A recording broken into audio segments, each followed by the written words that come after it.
ao vivo.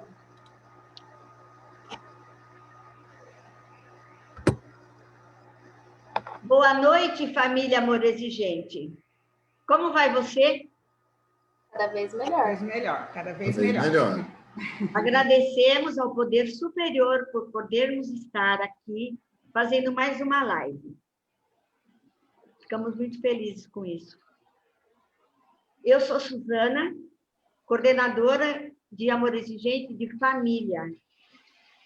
As nossas reuniões acontecem todas as quartas-feiras, às 19 horas, horário local, e às 20 horas, horário Brasília.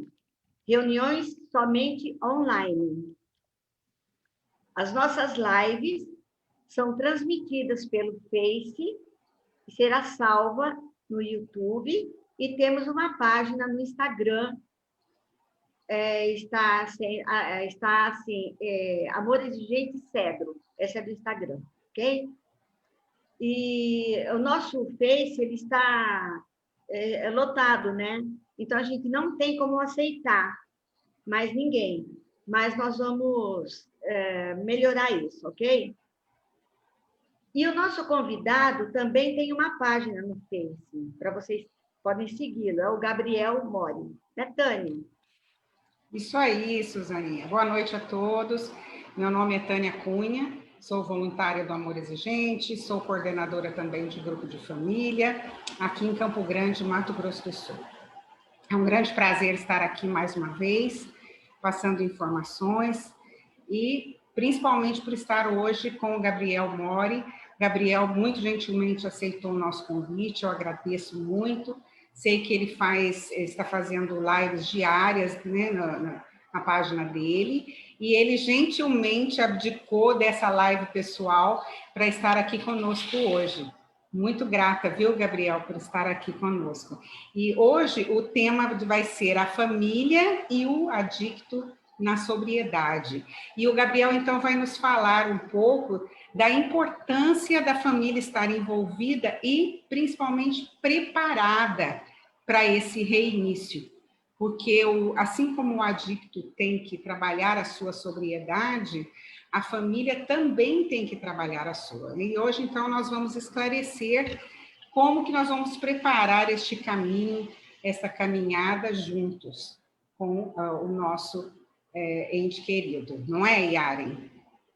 Isso mesmo. Boa noite a todos. É um prazer estar aqui com as minhas parceiras. Sou coordenadora de grupo aqui de família voluntária em Campo Grande, Mato Grosso do Sul. E hoje a gente está compromissado em aprender muito com o nosso convidado, que trabalha incansavelmente em busca da plena recuperação de dependentes químicos e das famílias, que é o mais importante também, né? Está envolvido, está trabalhando todo mundo junto. Gabriel Mori é uma autoridade conhecida nacional e internacionalmente. Olha só onde a gente está, hein, meninas? Que responsa! Pois olha só onde nós estamos chegando, hein, Gabriel? É um consultor muito respeitado que traz como maior objetivo para a gente a qualidade de vida. Agora ele vai se apresentar um pouquinho para nós. Obrigada por aceitar o nosso convite. E conta um pouquinho da sua história aí para nós. Bom, maravilha. Meninas, obrigado. Para mim é uma satisfação enorme, né? Muito grande poder estar compartilhando com vocês um pouco desse conhecimento. Obrigado por citar que sou uma autoridade reconhecida nacional e internacionalmente. Ó, coisa mais importante. Muito legal. Obrigado.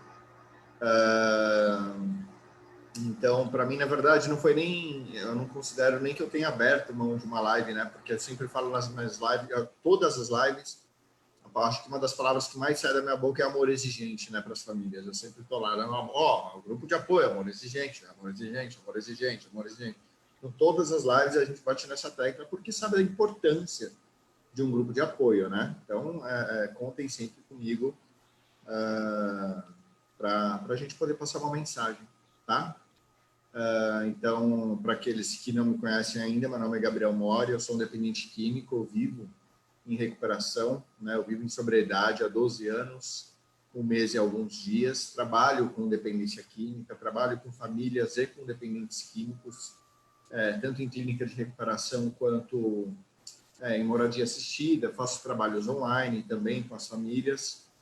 Todos os dias eu venho fazendo lives diárias, né? Diárias eu estou fazendo essas lives. Confesso para vocês que é um pouco cansativo, né? Quando eu falei assim, 90 dias, 90 lives. Eu não sei, às vezes primeiro me falaram, você é louco, Gabriel, para com isso. Por que você vai fazer isso? Eu falei, porque eu não sei, acho que as famílias precisam. Eu estou fazendo uma vez por semana, elas estão me pedindo muita informação e as lives estão sendo tipo 3 horas, 4 horas de live. Então, fazer 90 dias, 90 lives, né? Agora nós chegamos na 45ª, vamos para a 46ª e todo dia é um assunto diferente. Eu confesso para vocês que é bem cansativo, né? Por isso que até vocês me ligaram agora, assim, em cima da hora. Cadê você, Gabriel? Eu falei, tô entrando. Pera que eu tô entrando, tô chegando. Chegou! Cheguei. Aí é um comprometimento, né? Eu faço com muito amor porque é um compromisso que eu tenho de vida, né? Uma meta de vida, um objetivo de vida, poder ajudar, né? Tanto que eu tenho lá um grupo de WhatsApp, que é o Gabriel Mores Seja Você. Lá tem, acho que 150 pessoas, mais ou menos, todos os dias com problemas diferentes, com situações diferentes, circunstâncias diferentes. E nós ouvimos histórias incríveis todos os dias, né? E óbvio que eu não consigo responder a todas as mensagens, porque 5 horas da manhã já está pitando o grupo lá com mãe falando. E já está, às vezes, de madrugada, tem mãe precisando de ajuda. Tem as mães que não dormem também, que estão lá também, né? Exatamente, né? E eu tenho certeza que tem mãe que passou até aquele grupo ali como, né, a sua rede de intervenção e fica atento a cada mensagem. E tem mãe que não aguenta e sai, né?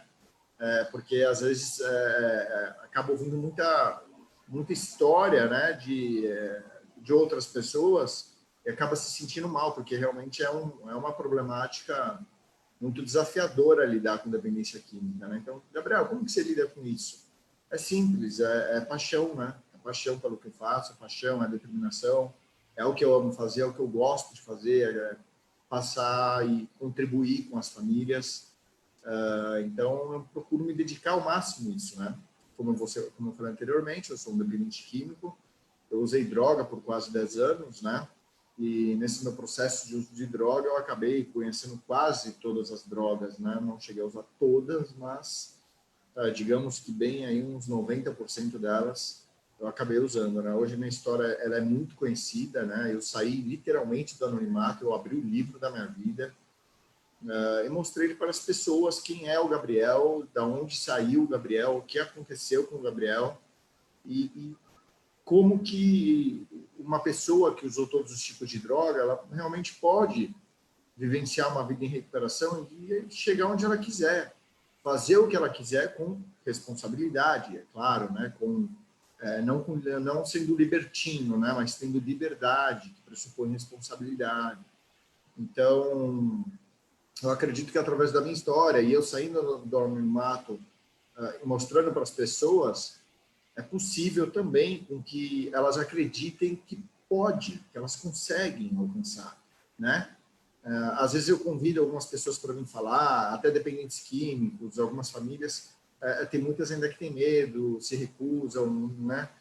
Eu entendo, eu respeito isso, mas há de convir que quanto maior o anonimato que nós mantivermos, isso é a forma que eu enxergo, né? Depois de ter saído do anonimato há tantos anos, quanto mais eu me entrego a isso, mais alcance tem a mensagem de recuperação. E é isso que a gente precisa fazer, né?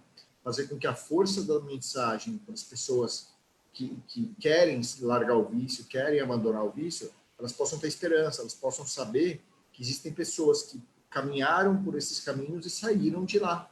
Não só dependentes químicos, mas também famílias. E eu conheço muitas, mas muitas histórias de sucesso, mas é uma pena que a grande maioria nem acabe não falando sobre isso, porque elas querem manter o anonimato, isso é óbvio, é um julgamento enorme que a gente tem que lidar, né? São críticas, são apontamentos, mas é o que eu sempre falo, quem nunca recebe críticas ou apontamentos? Não é só o dependente químico, o familiar do dependente químico, né? É todo mundo, né? Basta estar vivo e respirando que em algum momento vão começar te criticar, te apontar, falar de você. Então, se eu posso ajudar outras pessoas fazendo o que eu faço, atuando com o que eu atuo, e para isso eu preciso sair do anonimato, para mim não tem problema nenhum, né?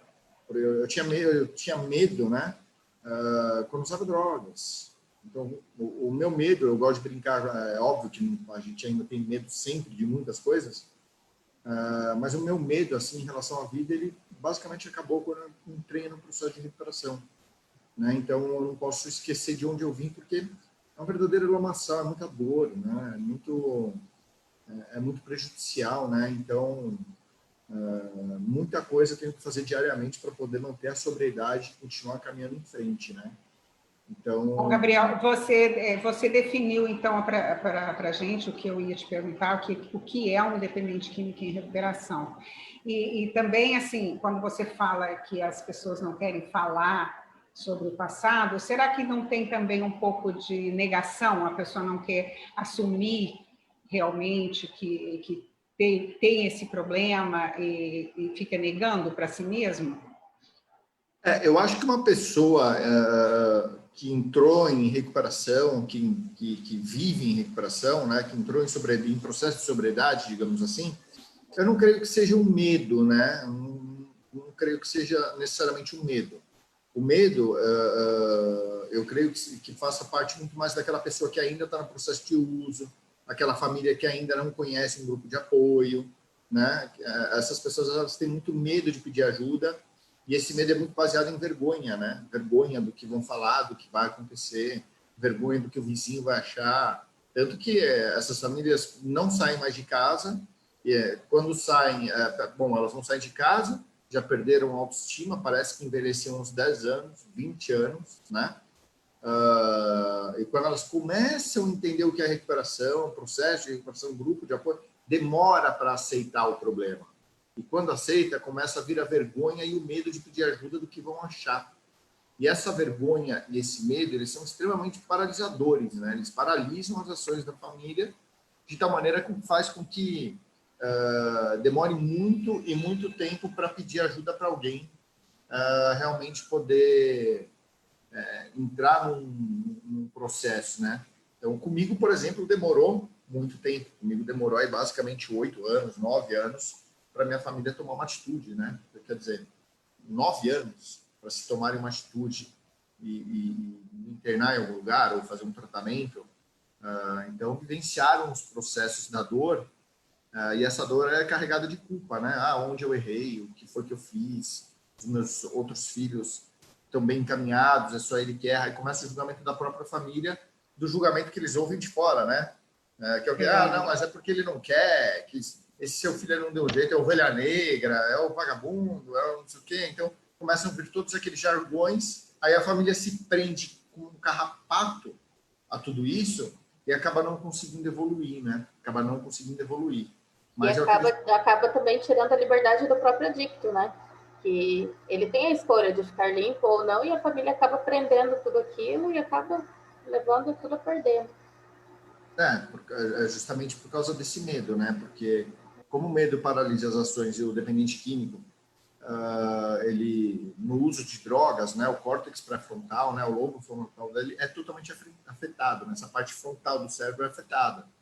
Então, na medida em que ele vai usando, ele vai avançando no uso, essa doença ela progride. Como nós bem sabemos, a dependência química é uma doença progressiva, incurável e leva à morte. Só que na medida em que temos essa progressão da doença no dependente químico, nós desencadeamos um fator na família, né, o que nós conhecemos muito bem, que é a codependência. Então, na medida em que a família vai desenvolvendo esse transtorno da codependência, ela acaba adoecendo junto, né? Ela pode desenvolver crises de ansiedade, depressão, e tudo isso faz com que ela também não consiga andar, ou seja, todo mundo adoece. Então, até a família começar a ter um clarão, abrir o olho, ter um despertar, infelizmente ainda demora, porque batemos na barreira do medo, da vergonha e do preconceito. Ainda, em pleno século XXI, isso acontece, e uma das nossas grandes lutas é essa, né? Eu acho que vejo... as pessoas saírem do anonimato, para mim, é melhor. Pessoas mostrarem e falar, cara, esse cara é um dentista e, pô, o cara é super de sucesso, esse daqui é um fisioterapeuta, pô, a história dele, ele foi dependente químico, mas olha lá, o cara tá limpo, tá bem já há tantos anos, e você vê a pessoa bem, sabe, uma pessoa de sucesso, trabalhando, sustentando tua família, ou um grande empresário, mas essas pessoas, elas querem se esconder no mundo delas, também com medo desse julgamento, né? A própria família esconde, né, Gabriel? Eu vejo, assim, muitas famílias escondendo. Eu mesma demorei um bom tempo para assumir isso, mostrar minha cara e falar, sou familiar de dependente químico mesmo, e a nossa família é funcional, hoje está tudo certo, né? Eu vejo muito isso da família esconder. Não, meu filho tem um problema psiquiátrico, meu filho não é dependente químico. Imagina, não, meu filho não. E o filho está lá, né? Tentando se tratar, levantando, e a família negando. Eu vejo muito isso. Então, Gabriel, realmente a família demora para pedir essa ajuda, né? Estudos mesmo da própria Unifesp, né? Da Universidade Federal de São Paulo, eles apontam que, em média, a partir do momento que uma família descobre o uso de drogas, até o momento em que elas começam a decidir tomar uma postura, se posicionarem, buscar ajuda, leva em média de 3 anos, né? Isso é um estudo científico já validado, comprovado, foi amplamente divulgado, que leva em média de 3 anos para a família realmente tomar uma atitude, mas na prática, o que eu vejo é que as famílias, na realidade, elas demoram muito mais do que 3 anos, né? Apesar dos estudos terem sido muito bem validados, muito bem respaldados, que levam, em média, de 3 anos, mas eu não acredito que seja 3 anos uma tomada de atitude efetiva, entendeu? Que a pessoa vai lá, pega, o problema já vai resolver. Não, eu acho que, na realidade, leva uns 3 anos para, assim, ó, caiu a ficha da família, a família teve uma clareza, falou, não, opa, peraí, tem algum problema aí, né? Só que quando a família descobre e toma uma atitude, aquele dependente químico não é que ele está usando droga há 3 anos, ele já está usando droga há muito mais tempo. Quando a família se permite cair na real, eles ainda demoram em média de 3 anos para tomar alguma atitude. Por isso que as famílias às vezes falam, nossa, eu demorei 40 anos para tomar uma atitude, né? Eu demorei 20 anos para tomar uma atitude, porque por 17 anos quis fechar o olho para o problema, porque por 30 anos quis fechar o olho para o problema, justamente por uma questão da informação da recuperação, dos processos da recuperação, não estarem disponível amplamente, de uma maneira extremamente disseminada, quanto a informação da droga tanto pela mídia, quanto pelas pessoas, quanto por qualquer outro meio e veículo de comunicação. Então, o uso de drogas, os problemas relacionados a ele, a oferta e procura, os desdobramentos e consequências, eles são muito mais divulgados amplamente do que os processos de recuperação. Não existe propaganda em televisão, em jornal, em qualquer outro lugar falando, oi, olha só, você que tem problema com droga, entra aqui em recuperação agora, tal, você vai ter uma... Isso não existe, né? Então, a pessoa ela acaba se vendo numa luta sozinha, né? Ela não sabe que existe uma rede de apoio gigantesca no país inteiro, em diversos níveis, ainda mais hoje em dia, né? Com o nível de informação que nós temos, é possível com que a recuperação chegue de maneira rápida, de uma maneira sólida e concisa por meio de uma rede de intervenção, né? Fato este que nós estamos aqui numa plena quinta-feira, né? Ao vivo, falando com famílias sobre os processos de recuperação. E ainda tem famílias que têm medo, né? Tem esse receio, tem essa vergonha. Infelizmente, eles realmente, assim, Suzana, acaba demorando para pedir essa ajuda, né? Levam-se anos. E quando pede ajuda é porque o cara já está, assim, usando há muito mais tempo. E também, Gabriel, o que você me fala, né? Que às vezes o dependente químico sai, né, de uma clínica, entra em processo de recuperação, a família está ali junto, no Amor Exigente, ele também está lá no grupo de apoio dele, mas a família, quando vê que as coisas estão começando a melhorar, abandonam o grupo de apoio. E aí, um pouco mais para frente, quando ele tem uma recaída, a família retorna, com todo esse, recomeçando todo o processo novamente, porque não houve essa constância, não houve esse tratamento mesmo, que a família se recupere também, né? Entre em sobriedade também, né? Isso, exatamente. Tanto que aqui no grupo que eu participo, aqui que é o Grupo Morumbi, aqui em São Paulo, imagino que seja falado também em todos os outros grupos, né? Que é sugerido que a família vá no mínimo em 6 reuniões, né? No mínimo em 6 reuniões, para que ela comece a entender pelo menos um pouco do que é o problema e não tome a primeira reunião por base do que realmente é, né? Porque às vezes ela foi numa primeira reunião e já logo de cara não gostou de alguma coisa que ouviu ou de uma pessoa que falou alguma coisa meio atravessada, porque em Amor Existe a gente sabe que a gente já vai direto na ferida. Olha a minha história, olha a minha história. Então, aí a família chega lá e fala assim, nossa, o que eu tô fazendo aqui? Esse lugar não é para mim. Sabe por que eu voltei? Sabe por que eu voltei? Eu voltei na segunda reunião só para mostrar para a mulher que me deu a devolutiva que eu estava melhor. Que maravilha. Na segunda reunião já estava bem. Já estava melhor, porque a devolutiva dela me fez crescer, né? Então eu falei assim, eu vou voltar lá só para falar para ela que funcionou, que ela me falou que eu não era aquilo lá que ela tinha falado. Então, a gente odeia ouvir isso dos outros, né? Oi, Suzana. Então, mas é o que acontece nos grupos de apoio da família. A família chega lá no grupo e para mudar o outro, né? Ela não chega lá por ela. São poucas as pessoas que chegam por ela, né? Chega pelo outro. E quando é apresentado para ela que a mudança não é no outro, e sim dela, e você sabe que fazer essa viagem para dentro de você é a mais difícil, né? Aí, o que faz? Aí nós temos uma grande evasão por isso. Claro que muitas vezes voltam, né? Mas eu acredito que ela tem muita dificuldade, sabe? Em fazer a mudança em si. Pô, mas eu venho aqui porque o problema sou eu, é ele. Mas tem que trabalhar a sua codependência. Né? Então, nós temos uma evasão muito grande em relação a isso também. E quando as coisas melhoram um pouco, muitas vezes eu falo assim, nossa, gente, pessoas que eu conheço, né? Porque, evidentemente, quem eu vejo não posso falar. Alguma gente, às vezes, nos encontramos, fala assim, vem me cumprimentar. Eu falei assim, tá tudo bem com você? Eu nem fui mais, tá tudo bem agora. Eu penso assim, que pena, né? Porque tem tanta gente que podia tirar proveito da sua experiência, do que você aprendeu, do que você pôs em prática, né? Mas é assim mesmo, né? São poucos os que ficam mesmo. Infelizmente isso acontece. Eu fiz uma live, inclusive, esses dias para trás, né? Porque imagina, 90 dias, 90 lives, a gente tem que começar a caçar assunto, né? Porque aí para 90... você não falta assunto, Gabriel, para você não falta assunto. Minha esposa, ela fala muito isso. Ela fala, Gabriel, o que acontece? Às vezes, meninas, para vocês verem, eu entro na live, eu tô aqui na frente do computador, já é só apertar o Go Live, né? Ir para live. Aí eu fico aqui assim, às vezes eu começo atrasado porque eu fico parado na frente do computador, aí eu coloco uma música para meditar e fico pensando, eu fecho o olho e fico assim, o que eu vou falar hoje para as famílias? Eu fico desse jeito, já na hora da live, todo mundo, cadê o Gabriel? Já começou a live? Para mim ainda não. Eu aqui, meu celular. Mas aí o Espírito Santo ilumina, né? Com certeza, então, o poder superior está presente, né?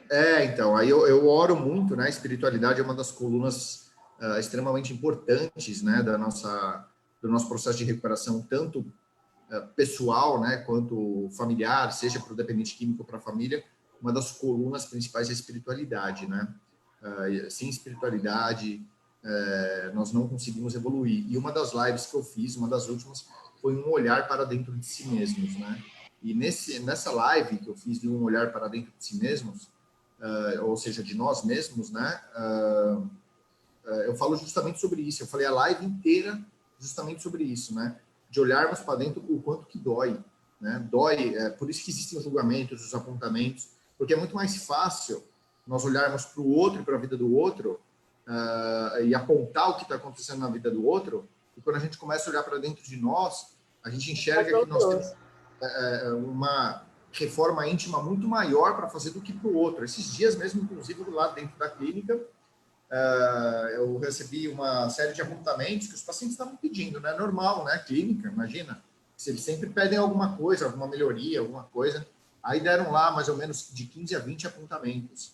Aí eu fiz, dentro dessa dinâmica, de apontamentos, que é uma reunião matinal que nós fazemos toda segunda-feira. A gente fala para eles, olha, falem agora o que vocês quiserem, que a gente pode melhorar, ou seja, damos as palavras aos pacientes para eles falarem onde que podemos melhorar, né? Nossa, eles amam essa reunião, né? Imagina, um dependente químico internado falar o quê?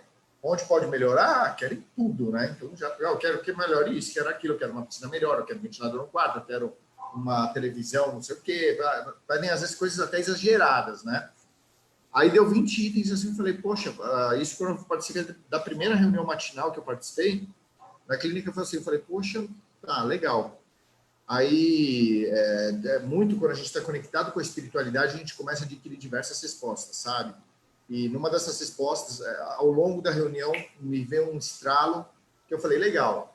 Eu falei, quais dessas coisas aqui vocês podem resolver? Quais dessas coisas externas, que não é você, não cabe a vocês resolverem, mas cabe a outras pessoas resolverem, vocês de fato podem resolver? A resposta foi geral, nenhuma. Né? Você que é o dono da clínica, você que pode resolver. Eu falei, pois é. Agora eu quero fazer uma reflexão com vocês. Vamos fazer uma inversão de papéis, vamos fazer um olhar interno. Não vamos olhar o externo. Olhem para dentro de vocês. O que vocês podem melhorar na empresa de vocês? Porque vocês são sócio majoritário da vida de vocês. Vocês são sócio majoritário. Vocês estão decidindo como vocês querem investir na empresa de vocês, que se chama vida de vocês. O que vocês têm que melhorar em termos de sentimentos, em termos de emoções, em termos de condutas, em termos de metas, em termos de objetivos. Vamos começar a olhar para dentro de nós. Vamos aceitar a realidade de quem nós somos. E eu quero que vocês me tragam uma lista, mas não me falem a lista, eu só quero que vocês me falem números. Na primeira reunião, só 2 pacientes, dentre 20 e poucos pacientes, tiveram realmente como é que eu posso dizer? A coragem, né, de encararem a si mesmos e foram lá, fizeram uma lista. Uma delas deu 97 itens e o outro deu 84 itens. Foi muito próximo isso. Isso, assim, de pontos de melhoria, né? E eu falei para eles, eu deixei claro, eu falei, tá vendo, gente? Isso no dia seguinte. Eu falei, tá vendo, gente? Isso é para vocês verem que quando nós olhamos para o outro, é fácil a gente apontar o que os outros têm que melhorar.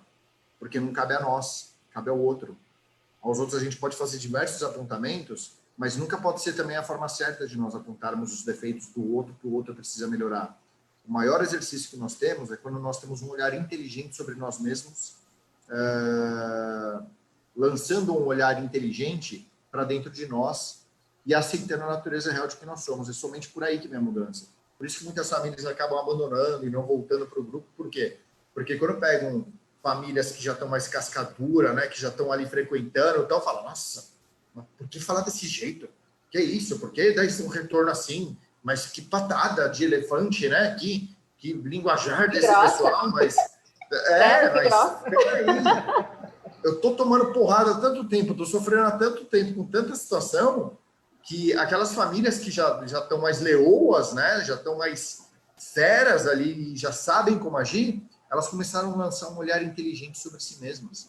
E começaram, através desse olhar inteligente, lançar atitudes inteligentes para ressignificar todos esses problemas internos e começa a mudar. Ou seja, o processo de recuperação, ele não é um processo externo, ele é um processo interno. E é uma motivação diária. E essa motivação é uma porta que se abre pelo lado de dentro. Então, a família precisa olhar para dentro de si, aí ela começa a encontrar a recuperação. Então, muitas famílias não querem porque elas se assustam.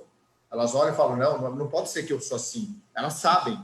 Né? Que nem teve um paciente meu que falou, não, eu não fiz a lista porque, na verdade, eu já sei tudo que eu preciso mudar. Eu falei, saber é uma coisa. Quando você coloca no papel e admite, é outra. Saber, não sabemos. Né? Não sabe, todo mundo sabe quando deita no travesseiro o que sente, o que faz, quem é, o que tem que melhorar. Mas e admitir isso? São coisas muito diferentes, né? Tem um princípio no Amor Exigente, Gabriel, que ele fala para a gente fazer um exercício, que é escrever num papel o que a gente gosta de fazer e faz, e o que a gente não gosta de fazer e faz. Eu não consegui terminar esse exercício até hoje. Eu fico impressionada que as pessoas chegam e falam assim, não, eu consegui. Na primeira reunião, eu cheguei lá e falo assim, não, eu já consegui fazer isso daí. Eu até hoje tô... O que você não gosta e não faz. Um monte de coisinha assim que eu fico olhando. Gente, a minha lista é tão grande. Imagina você colocar isso daí dos defeitos. Eu tô lascado, nem vou tentar fazer.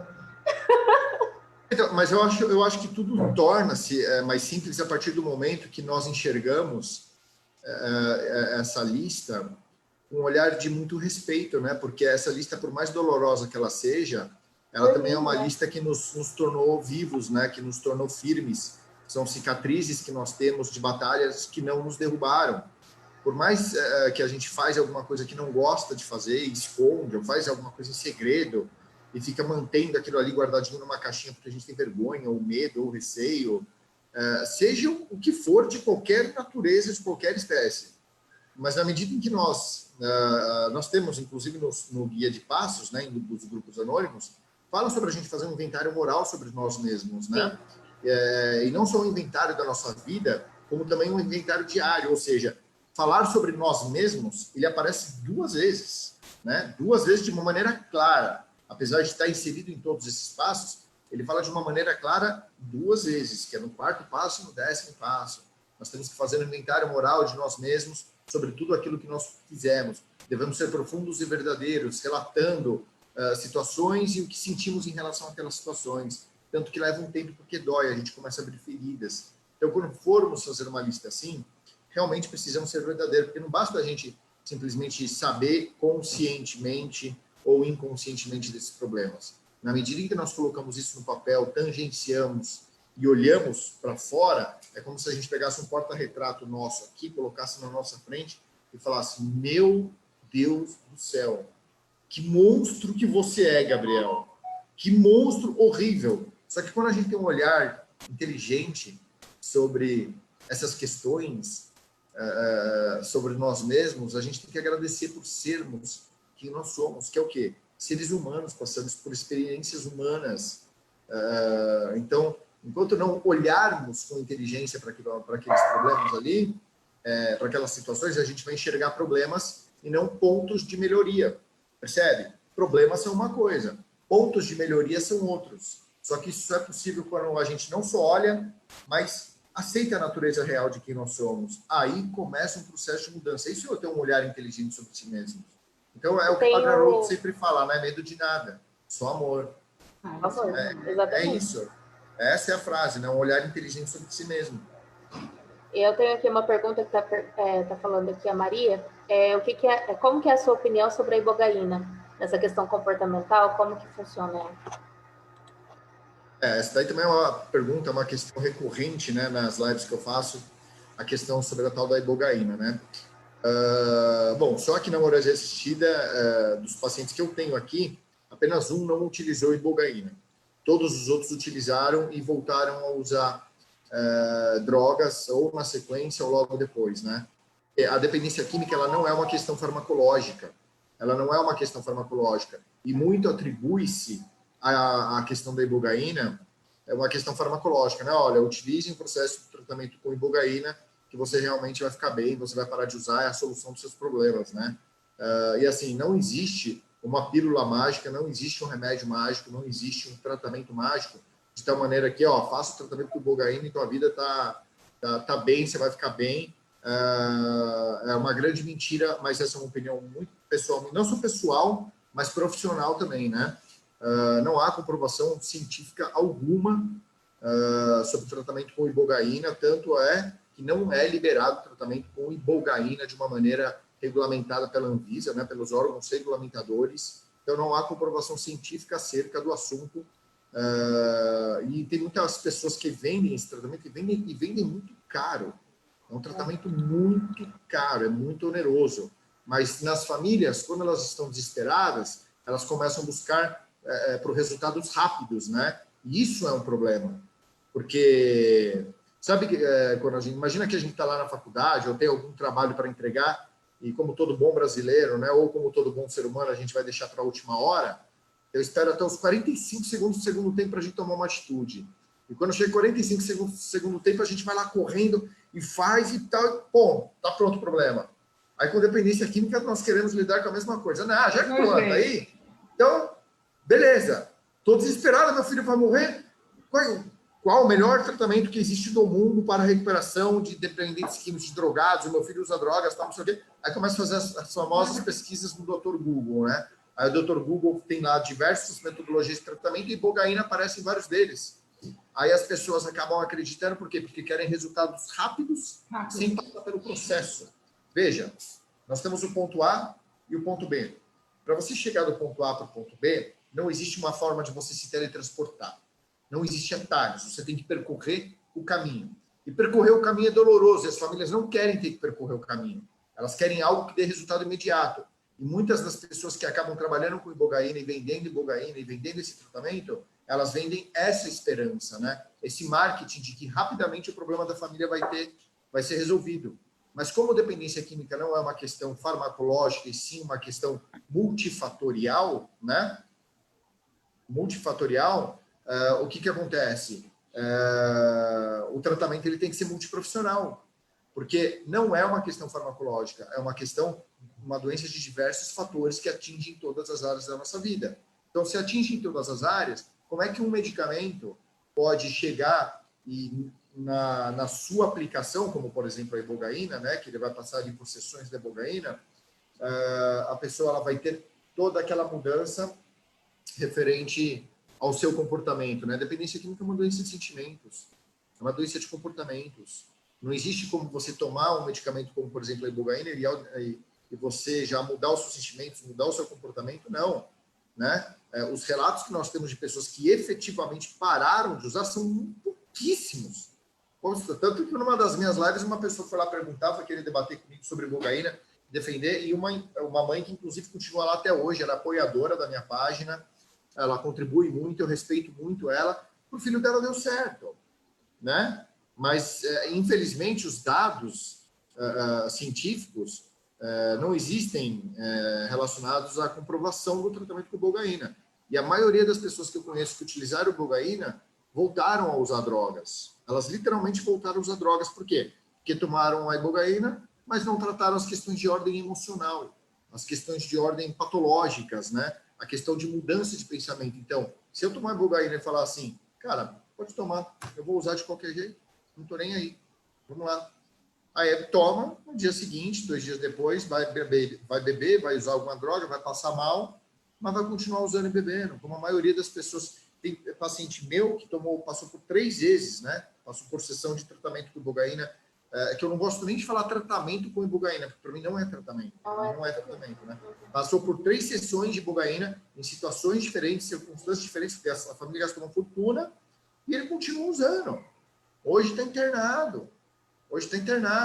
Então, quer dizer, infelizmente, eu gostaria que fosse algo que produzisse realmente o efeito que as famílias querem. Eu acho que todos nós, o que mais queremos é um resultado mais rápido, algo que seja mais efetivo. Mas, infelizmente, não existe.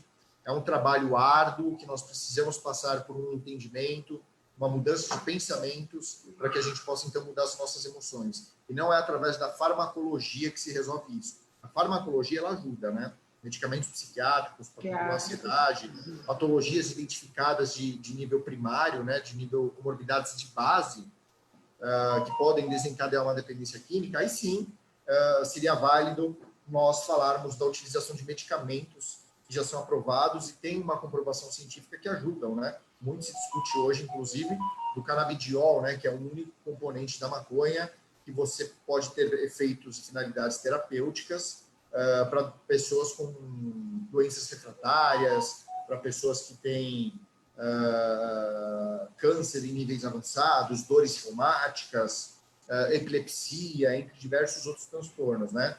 Então, se esse componente pode ajudar pessoas a se tratarem, eu vou ser o primeiro a chegar na minha página e falar, olha, eu super apoio. Tanto que o canabidiol, que é um único componente, diversos outros milhares de componentes que tem a maconha, ele vem mostrando algum efeito terapêutico para essas pessoas, só que ainda não sabem definir qual é a dose segura, né? Quais são as dosagens seguras para você utilizar esse medicamento em favor das famílias. Mas como a pressão está muito grande na política, tanto política externa quanto política interna, nós acabamos tendo aquela confusão toda generalizada em 2 vertentes, né? A vertente ideológica, né? Que é aquela galerinha que quer poder cultivar a maconha, por exemplo, em solo brasileiro, para poder fumar o seu baseado de boa ali, para poder plantar a sua maconha em casa e não ter problema com ninguém. Aí eles alegam que tem menos química, é mais natural. Vou plantar aqui para eu não ir na biqueira. Deixa eu plantar em casa, eu não vou lá na biqueira. Não, vai acabar com o tráfico de drogas e tal. Ou seja, e eles se valem do quê? O maior argumento deles é a questão farmacológica. Só que a questão farmacológica, vão ajudar pacientes e vamos arrecadar tributos. Veja bem, quem hoje acompanha os tributos que são arrecadados e qual a finalidade desses tributos? Né? Quantas são as pessoas que podem chegar aqui com convicção e falar, os tributos arrecadados no nosso país são destinados para isso, dessa forma, porque eu fiscalizo, eu vou atrás, não é nada. Ninguém vai atrás disso. Infelizmente, a maioria das pessoas, elas sabem alguns tributos para qual destino que é, mas efetivamente não sabem. Aí vem essa galerinha, que é a primeira vertente, que é a galera da ideológica, né? E falam que também vai ajudar esses pacientes doentes e arrecadar tributos. Mas porque o discurso... o primeiro discurso é que maconha é natural e faz bem, né? Então, aí se apoia nessa ideia e aí vai fundo, né, Gabriel? E a gente fala no Amor Exigente, então, que as famílias precisam se informar para poder ter como dialogar com seus filhos. Porque se você não tem informação, como é que você vai rebater o que eles falam, né? Então, a importância da família, desde a primeira manifestação de apoio a uma droga como a maconha ou o álcool mesmo, né, que começa às vezes em casa, no festinhas de final de semana, a família precisa estar informada sobre a doença da dependência química e não esperar que tudo então se desmorone para então começar a ter atitudes, né? E a importância da família para a recuperação do dependente é primordial, é isso que a gente quer esclarecer aqui, né, também com a sua ajuda e com a sua fala, que está sendo maravilhosa. Lembrar que a dependência química não tem cura, né? Porque todo mundo quer cura e ela não tem cura. Porque às vezes a gente ouve discursos, como, por exemplo, chegando os pais e fala assim, mas eu não tenho problema nenhum. Eu sou uma pessoa bem resolvida, eu sou feliz, eu faço minha ginástica, eu caminho, eu tenho meus amigos, eu não tenho problema nenhum. Quem tem problema é ele. Não é? E aí, como você argumentar com uma pessoa dessa e tem que ter esse olhar para dentro de si, como você falou, não é? De saber que o seu comportamento afeta o comportamento do outro, e é por isso que você precisa fazer essa reciclagem.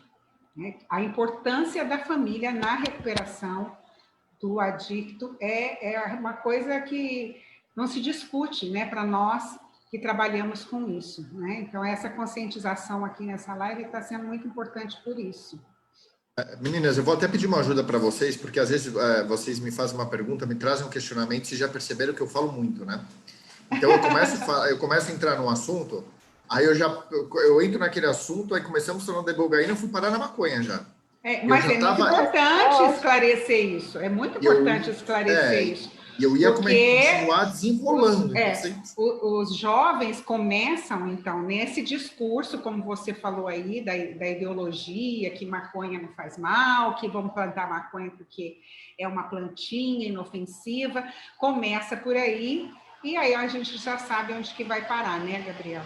Exatamente. Infelizmente, na verdade, eles não começam nem pela maconha, né? Eles começam pelas bebidas alcoólicas e pelo tabaco, que são as drogas lícitas, e são as primeiras causas de mortes evitáveis no mundo, né?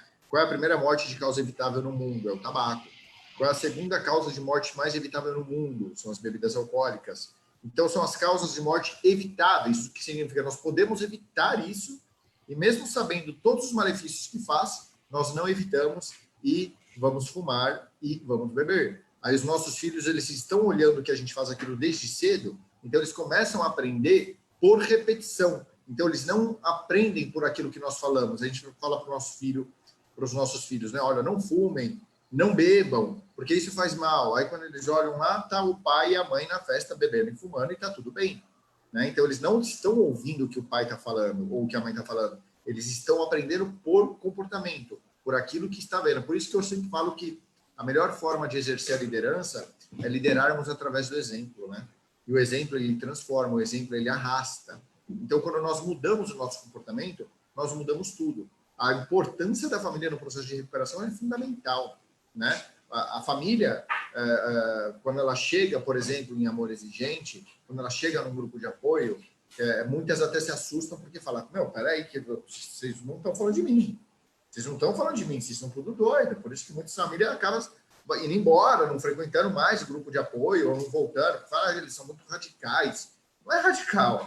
Nós apenas falamos a verdade e muitas pessoas ainda não estão preparadas para ouvir a verdade sobre si mesmas, sobre o que as atormenta. Mas nós temos uma prova real, muito simples, para poder qualificar, para a pessoa enxergar o que ela é, né? Ter um olhar sobre si mesma.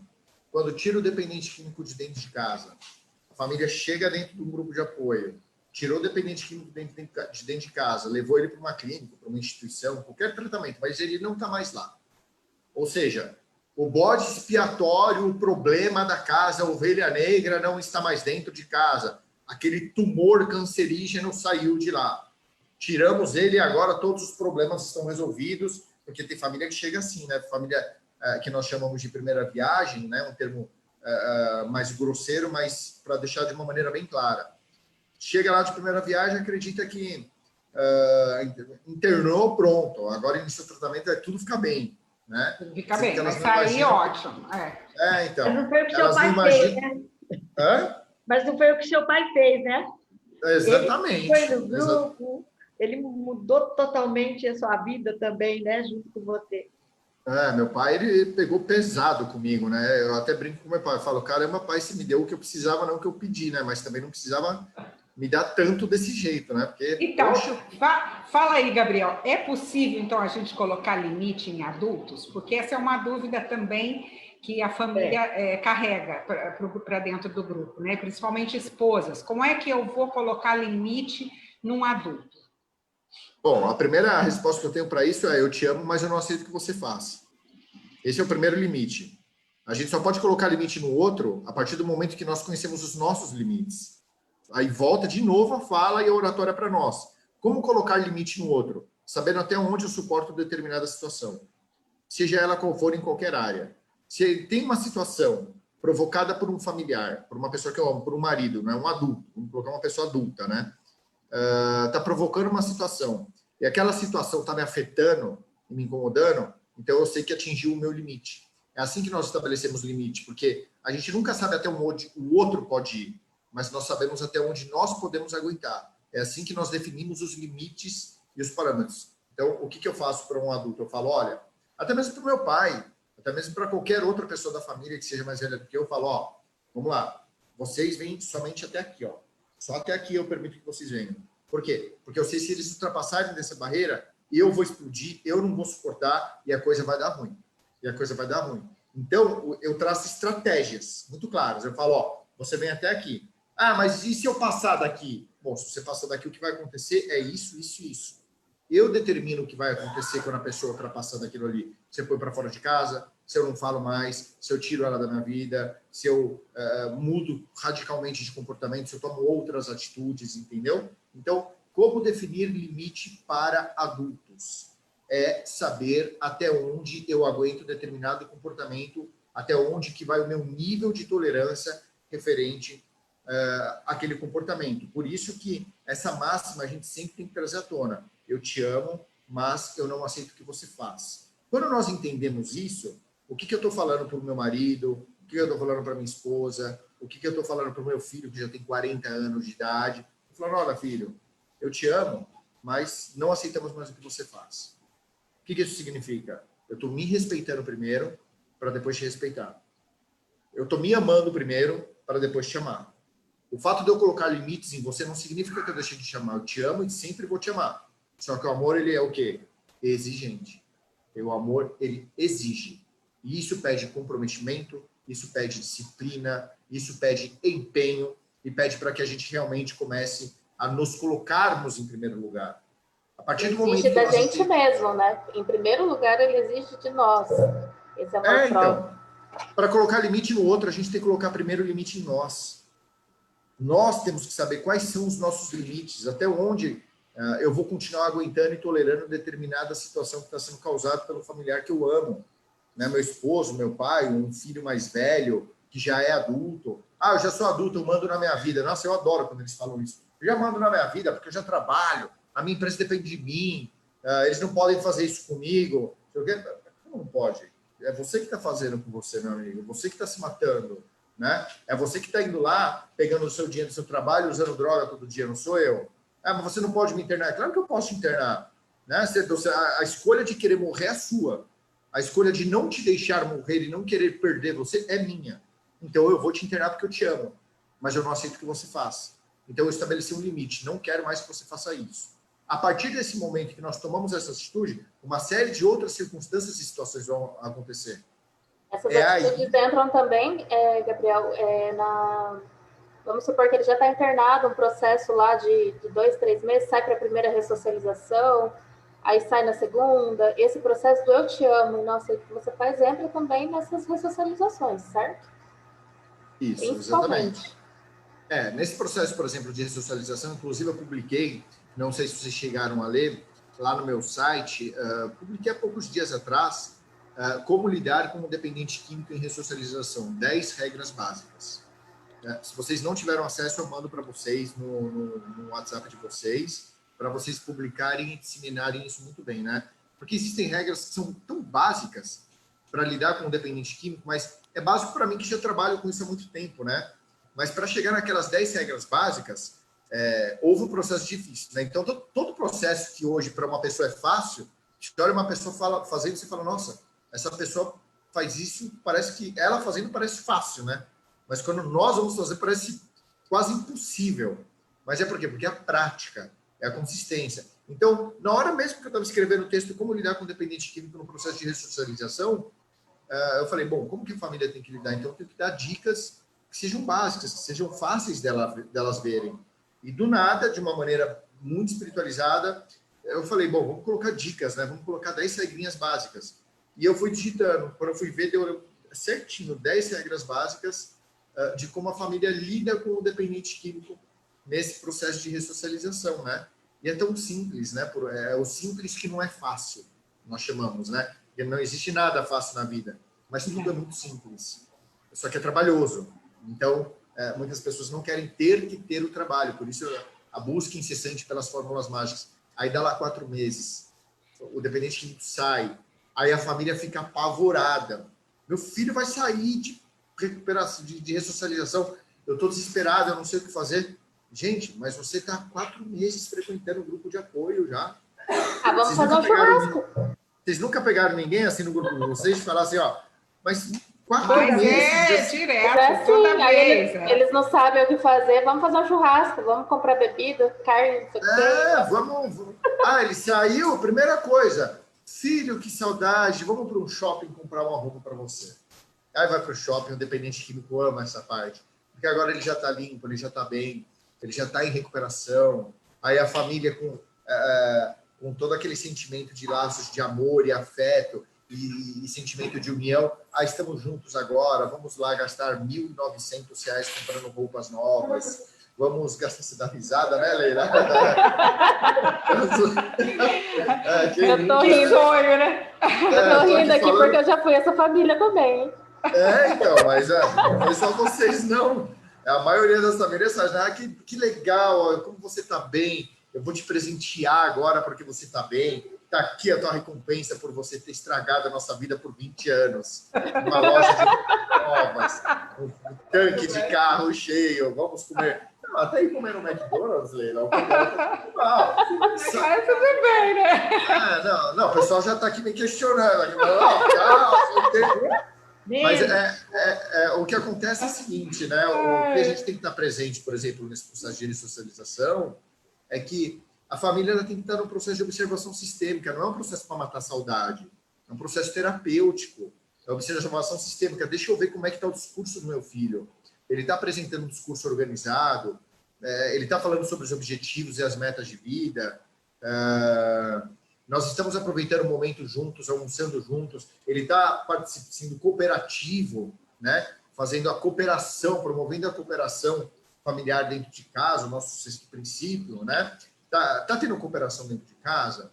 Tá ajudando, né? Como que ele está adotando essa nova forma de enxergar a vida? Porque se a família der corda, é óbvio que ele vai puxar a corda e vai querer. É normal, é muito natural, porque nem ele mesmo ainda reconhece os próprios limites, né? E se a família não introduzir esses limites, não introduzir o sentimento de frustração, independente da idade que tenha a pessoa, aquela pessoa não vai crescer nunca. Uma coisa muito importante que eu quero deixar claro aqui para todo mundo que está nos assistindo, né? Não há idade para mudança de comportamento, né? Quando nós temos ali um dependente químico de, sei lá, vamos colocar 45 anos, 48 anos, eu internei o meu filho de 48 anos. Aí as mães chegam super fragilizadas, porque elas já têm mais idade, internaram um filho de 48 anos. Aí quando a gente vai conversar, o filho de 48 anos vive às custas do pai, ou da mãe, ou da família, vive às custas, esses anos todos ainda sendo sustentado e bancado pelos pais, né? Então, quando entra, fala, vocês vão cuidar bem do meu filhinho, né? Vocês vão cuidar direitinho dele e tal. E, puxa, é tão difícil nós mudarmos o pensamento de uma mãe e de um pai que está sustentando um filho de 48 anos, que, na verdade, biologicamente falando, a idade biológica dele, a idade física dele não corresponde mais à idade emocional. Tanto que o filhinho de 48 anos, ou vamos um pouco mais próximo da realidade, vamos colocar essa galerinha mais jovem aí de uns 30 e poucos anos, 20 e poucos anos, na verdade, nós estamos lidando com um adolescente ainda, tem uma idade emocional muito regredida. Então, uma pessoa de 48 anos pode ainda estar orbitando ao seu redor dos seus 17 anos, 18 anos, 19 anos, porque a idade emocional dela, a idade mental dela ficou muito para trás. Não apresenta um discurso organizado, apresenta birra, não consegue apresentar um planejamento de vida. E a família tem dificuldade de entender que está lidando com uma pessoa que não corresponde à idade biológica com a idade mental dela. A idade mental dela fica regredida. Então, vamos supor, eu comecei a usar droga ali com os meus 15, 16 anos de idade, e eu estou com, sei lá, 23 anos, a minha família não está lidando com um adulto ali de 23 anos. A minha família está lidando com um adolescente de 16 anos, que a minha idade estacionou ali naquele momento em que eu comecei a usar droga e começou a deixar de ter o desenvolvimento e amadurecimento emocional. Então, a idade emocional realmente acaba ficando regredida. Ele passou esse tempo todo somente com um objetivo, né? Do uso e abuso de drogas. Né? Uso e abuso de drogas. Oi. Gabriel, eu escutei uma fala que impactante, achei, né? Foi sua até. Que você fala, o dependente começa o uso sorrindo e termina o uso chorando? Isso, exatamente. Nós começamos sorrindo porque todo mundo conta... todo mundo nos convence, né? O mundo quer nos convencer e somos acostumados desde quando somos crianças, porque por uma cultura familiar, que hoje nós vamos... a minha grande luta, porque eu sou literalmente considerado um ativista, né? Eu defendo uma causa. Eu defendo uma causa literalmente. Então, eu posso me considerar um ativista porque é uma causa que muitas vezes ela... Muitas vezes não, né? Quase todos os dias a gente perde um pouquinho do nosso sono ali, um pouquinho da nossa energia, né? As pessoas, elas falam como começa, mas elas não contam o final da história. Elas nunca contam o final da história para nós. Quando a droga é ofertada, é oferecida, ela é oferecida quando ainda nós estamos tendo as primeiras experiências sociais da nossa vida. E onde elas começam? Elas não começam na família. As primeiras experiências sociais que nós temos na vida começam logo na escola, na primeira infância, onde os nossos comportamentos são aqueles comportamentos que nós estamos repetindo dos nossos pais. Aí, a partir daquele momento, nós começamos a construção de ideias, de valores, de quem nós somos e do que nós queremos. Aí nós passamos para o colegial, vamos ficando adolescente, que nós falamos que é o aborrecente, né? Porque começa a dar trabalho, começa já a pedir dinheiro, começa a encher o saco, quer ficar com a tribo deles, quer ficar com os amigos deles. Ou seja, aí eles começam a pertencer a uma tribo. E essa tribo são aqueles que são mais simpatizantes às ideias que correspondem àquilo que ele acredita. E aquilo que ele acredita foi formado pela primeira infância, por tudo aquilo que ele via que os pais faziam.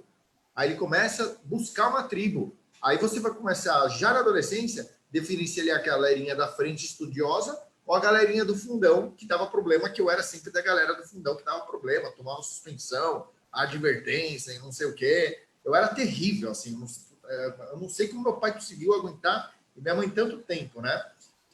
Aí eu comecei a dar esse trabalho todo e as primeiras experiências sociais reais que eu tive de oferta de droga Foi dentro da escola. Foi dentro da escola, né? A primeira vez que eu usei foi na praia, com amigos do meu condomínio, onde eu morava, na Zona Leste de São Paulo, lá no Tatuapé. Condomínio bom, condomínio em bairro Nobre. E com esses amigos eu acabei usando a primeira vez droga, que foi a maconha, na praia, né? Junto com esses amigos que moravam junto comigo, frequentavam minha casa, eu frequentava a casa deles. Aí vem aquele debate, né? Ah, o seu filho é má influência para o meu. Mas será que não era má influência também para o filho dela? Então aí vem todo aquele discurso, né? Quem é a má influência de quem? Né? Nós somos a pior influência que nós temos. Quem começou primeiro, o ovo ou a galinha, né? O ovo ou a galinha, né? Então há essa discussão e diante desse cenário a gente acaba encontrando diversos problemas. Mas agora eu quero pedir uma ajuda para vocês de por que eu cheguei nesse assunto. Qual foi a pergunta que desencadeou para eu chegar até aqui? Porque eu vou falando, aí eu esqueço qual foi a pergunta. Porque você começou sorrindo, agora você acaba chorando, né? Muito bem. Não fale o final, não, que eu já tenho que encerrar a live, eu fico triste. Já deu uma hora aqui, ó. Vocês querem continuar? A gente continua mais um pouco. Mas então, nosso limite deu. Então, só para encerrar esse assunto, porque eu acabo falando demais, gente. Vocês me perdoem. Mas você está conseguindo ser muito... Como que eu posso dizer? Muito claro. Está muito claro, está fundamentado o que você está dizendo. Então, para nós, está sendo maravilhoso. Ah, que bom, gente. Então, obrigado pelas palavras. Mas só para concluir esse assunto, as pessoas elas não contam o final. Elas não contam o final da história para nós. Porque elas também desconhecem o final. Quando elas estão oferecendo a droga, elas desconhecem o final. E aquelas pessoas que conhecem o final e são usuárias, elas não te contam o final, por quê? Porque elas não querem aceitar aquela realidade, elas de fato não querem admitir que aquilo ali está as prejudicando, eles gostam daquilo, né? Então eles acabam ofertando, e quando eles vão ofertar, não vai ofertar na frente de um policial, da família, do diretor da escola ou de qualquer outra pessoa. Então o que vai ser feito ali vai ser os valores que foram introduzidos familiares desde a base até aquele momento. Se a pessoa vai dizer sim ou não. Mas de fato, todas as pessoas em algum momento vão ter o seu primeiro contato com a droga, alguém oferecendo, inclusive os meus filhos. O fato de eu conhecer bastante sobre dependência química, codependência e estratégias para montar para os meus filhos, não significa que não vai chegar lá algum amigo, algum colega e falar assim, vem cá, você não quer, de repente, dar um tapinha aqui ou alguma coisa? Os meus filhos, eles naturalmente já têm uma tendência biológica, né? Uma questão genética de ter uma facilidade maior. É tipo uma criptonita genética que eles já têm dentro deles, né? Graças ao meu uso, isso passou para eles. Então, eles já têm uma tendência natural a querer aceitar com mais facilidade. Então, eu tenho que ter uma atenção redobrada, né? Daí a importância de ter o conhecimento e encarar de frente o problema. Porque quando no seu conhecimento, você acha que quem vai ter mais facilidade em identificar isso nos seus filhos? A sua esposa ou você? Tipo, a mãe deles ou você? Como a dica. Eu acho que depende. Eu acho que depende muito, né? Porque é aquele negócio, né? Eu, como profissional, é muito fácil eu identificar um problema quando ele está acontecendo com um familiar. Quando chega uma família e eu estou ali em 1 hora de atendimento, eu consigo fazer uma leitura bem aprofundada do porquê está acontecendo, de onde está vindo o problema, né? Quando tira o dependente químico, eu nem cheguei a terminar esse assunto com vocês, né? Tiramos o dependente químico dentro de casa, aí quem sobrou? Sobrou os outros moradores que existem, que nem sabem que estão lá, né? Porque a ovelha negra está lá, quando tira, eles olham um para o outro e falam, poxa, está aqui, bom dia, né? Como que faz agora? O que a gente faz agora? Não vamos mais reclamar? Aí fica lá 85% do tempo do seu dia pensando no dependente químico que está internado, né? Carregados de culpa, onde a gente errou, aí não conseguem se olhar durante o dia, não conseguem sair, não conseguem se divertir, não conseguem entrar no processo de recuperação, e eles começam a notar e perceber que eles também têm problemas. E que, na verdade, o dependente químico que mora dentro da casa deles era apenas um bode expiatório, uma forma da gente colocar o nosso problema no outro. E eu não enxergar o problema de relacionamento que eu tenho com a minha esposa, que eu não saio há pelo menos 10 anos, que eu não saio para jantar com ela, que eu não falo para ela que eu amo ela, que eu não levo um café da manhã, ou que ela não me traz um café da manhã, ou que a gente não se trata com carinho, com respeito. Por quê? Porque eu não dou para o outro aquilo que eu não tenho. Eu não vou me tratar a minha esposa com respeito se eu não estou me tratando com respeito. Então, a gente só dá aquilo que a gente tem. Então, por isso que um olhar inteligente sobre nós mesmos nos engrandece e a gente começa a respeitar o outro. Então, você fala para mim, Gabriel, quem é a pessoa? Vocês viram como eu mudo de assunto rapidamente, né? Então, mas dá para acompanhar, tudo, né? Isso vai então, envolvendo tudo, né? A família, o comportamento do adicto. Dá para acompanhar, tá ótimo. Aí, quando a pessoa, você me pergunta, Gabriel, quem é que vai perceber primeiro o problema? Eu acho que, assim, tecnicamente, eu vou perceber muito rápido. Mas eu vou começar a entrar naquela zona do codependente, né? Isso eu não posso falar para vocês. Não, eu conheço tudo, eu sei como fazer, como agir, eu realmente sei como fazer, como agir. Mas eu vou ter que encarar o problema que eu falo para as famílias encararem de frente, passando pela dor, né? Teria que virar para o meu filho e falar, filho, eu te amo, mas eu não aceito o que você faz. Eu sabia que um dia isso poderia acontecer com você, mas eu não aceito o que você faz, né? Porque hoje eu e minha esposa, além de sermos voluntários de Amor Exigente, minha esposa é voluntária de Amor Exigentinho, infelizmente a pandemia acabou dando essa travada aí, mas ela é super dedicada, com vários trabalhos com criança, assim como a Roberta Lima faz também, que ela é irmã do meu sócio, né, do Rogério, ela é irmã do meu sócio na clínica. Então, eles fazem com maestria esse trabalho com Amor Exigentinho, que é desde a base, né? É o que nós temos que ter, mudança através da educação. Não adianta a gente resolver o problema quando ele aparece. A gente tem que... a diferença entre o eficiente, né, e o eficaz, né? O eficiente deu um problema, estourou a lâmpada, ele vai lá e compra na hora. O eficaz simplesmente abre a gaveta e já tem outra lâmpada ali, guardada. Então, nós devemos ter uma cultura de sermos eficazes e não eficiente. Isso nos mostra o quê? Furou o pneu do carro, eu vou e troco na hora. Né? O eficaz já tem um step bonitinho pronto, porque quantas são as pessoas que andam com o step furado? Eu conheço um monte. Eu já vi com o step furado, assim, não, mais de sem uma dizer vez, que o step é aquele pneu mais careca, cheio de grampos saindo para fora, é o step. Que a gente espera nunca contar com ele, né? Então, a gente está sendo o quê? Furou o pneu, a gente torce para furar o pneu, porque a gente sabe que o pneu que está lá está pior do que aquele que está furado. Né? Então, aí entra o eficiente e o eficaz. A gente espera o carro dar problema para ir no mecânico. O eficiente resolve na hora. O eficaz, ele faz uma manutenção preventiva. É esse o conhecimento que nos traz um grupo de apoio. É esse o conhecimento que nos traz lucidez em relação aos processos de recuperação. É olharmos de maneira inteligente para quem somos, para saber o que fazer diante de problemas que ainda estão por vir. Ou seja, eu estou atuando em prol da recuperação dos meus filhos sem mesmo eles serem dependentes. Ou seja, isso vem através da educação e ainda assim não é uma garantia. Gabriel, quem vai perceber primeiro? Não sei, mas eu sei que ambos estaremos preparados para estar lidando com essa situação, por mais dolorosa que seja. Por quê? Porque nós nos educamos dessa forma e entendemos que o meu problema fez com que todas as pessoas se tornassem pessoas melhores e não pessoas piores. Olha que coisa mais inteligente de se falar. Olha que coisa mais interessante. Posso falar, a dependência química fez com que todos da minha família se tornassem piores. Isso é um passado distante. E que eu sempre olho para ele com carinho, porque graças a esse passado, fez com que eu e toda a minha família nos tornássemos pessoas melhores, de tal maneira que pudéssemos passar a cultura da prevenção para os meus filhos. Se eu não usasse droga, eu não saberia o que fazer para os meus filhos poderem criar ferramentas para se tornarem seres humanos melhores, para na hora que chegar o momento eles poderem falar não. Então, às vezes pode ser eu que veja o problema, às vezes pode ser minha mulher, mas o que eu posso te responder com absoluta clareza é: nós enxergaremos muito mais rápido do que esse período de 3 anos identificados pela Unifesp. Porque esses 3 anos para se tomar uma atitude é a ausência do conhecimento, é a ausência da informação. E a informação é conhecimento, e conhecimento é a chave para a transformação de todas as circunstâncias da nossa vida. Então, quando a gente conhece o problema, a gente sabe qual parafuso apertar, qual martelo bater, qual prego bater.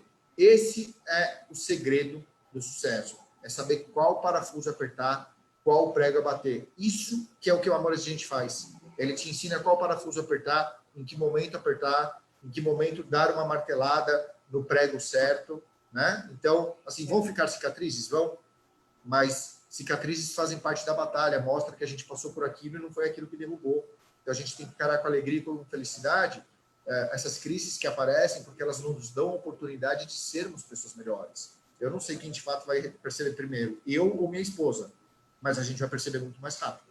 Isso é um fato. Amor exigentinho chegar antes que coisas ruins aconteçam.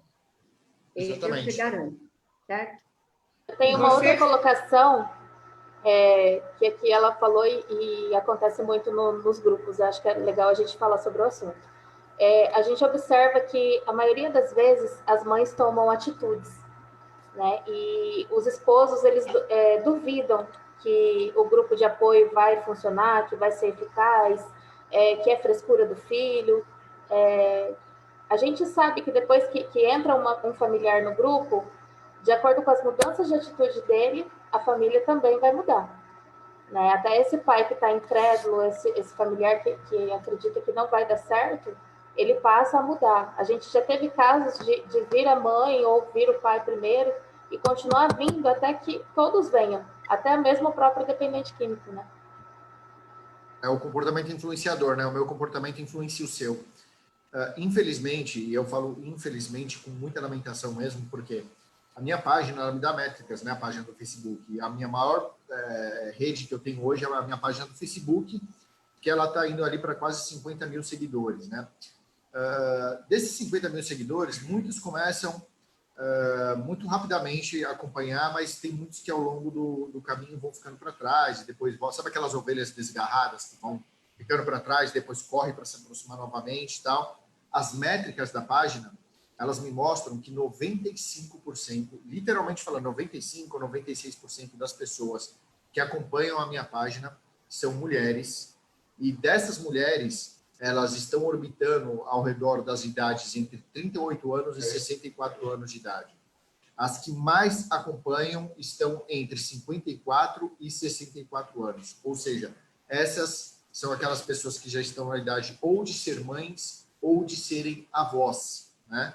Então, são geralmente as pessoas que têm mais acompanhado o trabalho. E 95%, 96% das pessoas realmente, definitivamente, são mulheres. Se você me perguntar, Gabriel, você que é homem, sabe me responder isso? Não sei. Não sei por quê, porque eu não faço parte desses homens que não tomam atitude. Eu simplesmente, eu tenho um problema, eu vou lá e resolvo. Eu sou muito altruísta, sabe? Eu gosto de aprender muito. Quando eu comecei todo esse meu desenvolvimento nessa área de tecnologia, eu falei, gente, como eu posso fazer alguma coisa online para ajudar essas famílias, né? A primeira pessoa que eu falei isso, deu risada na minha cara e falou que eu estava louco. Falou, lá o Gabriel querendo fazer tratamento online e tal. Eu falei, gente, não quero fazer tratamento online. Morri de vergonha, porque parecia que eu estava querendo inventar alguma coisa. Mas veja, felizes são daquelas pessoas que saem fora da caixa e pensam de uma maneira diferente, porque são essas de fato que transformam o mundo. São essas de fato que transformam o mundo, né? Feliz aquele que sai da sua zona de conforto, né? Exatamente. Então, porque a zona de conforto nos coloca num local tóxico, onde a gente... a vida não é um controle remoto, né? Eu falo isso muito nas minhas aulas. A vida não é um controle remoto, que nem aquele filme Clique, que eu sugiro a todos assistirem, que a gente aperta o play, passa a fase chata e vai para a fase legal. A vitória, o orgulho de ser quem nós somos está no trajeto, está no caminho, não está no final.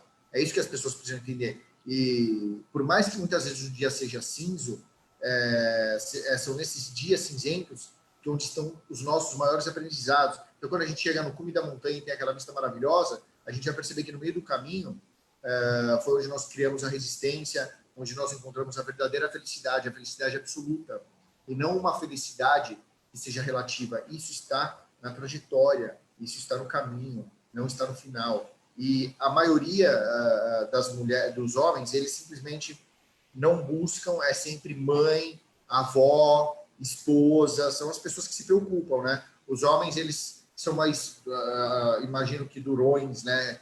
Querem acreditar que não vai ter problema nenhum, aí já vem aquele orgulho do homem de falar, não, vai dar tudo certo, de não querer olhar para o problema de frente. E mãe é mãe, por isso que eu sempre falo nas minhas lives, mães, vocês são leoas, vocês não têm ideia do potencial de realização que vocês têm de transformar toda a vida na sua casa. Mas eu só tenho filho homem, Gabriel, eu tive 6 filhos, são 6 filhos homens. E o meu marido é daqueles antigos ainda, que gosta de radinho, de ficar virando a bolinha, e eu só tenho um monte de homem na minha casa. Então dá seu rugido de leão, mulher. Grita, bate o tamanco lá e fala, quem manda aqui sou eu. Mas que nem as mulheres nordestinas, quem manda aqui sou eu. Quem mais vocês me ouçam, vocês me respeitam, eu sou a mulher dessa casa, vocês me respeitem, dá chinelada em todo mundo. Minha mãe era especialista em tamanco, me acertava de longe. Ela sempre foi especialista, me acertava que não tinha conversa. Então ela pegava, jogava e não tinha conversa. Exercia a grande do mundo.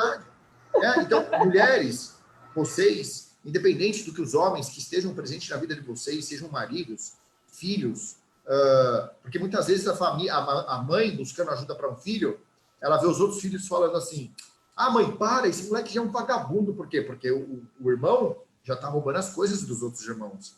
Os outros irmãos não conhecem nada do problema, ficam putos, falam, larga ele para a rua, abre a porta da casa, manda ele embora, tal. E a mãe fica com o coração na mão sangrando, porque ela não quer deixar uma das 3 ovelhas para trás.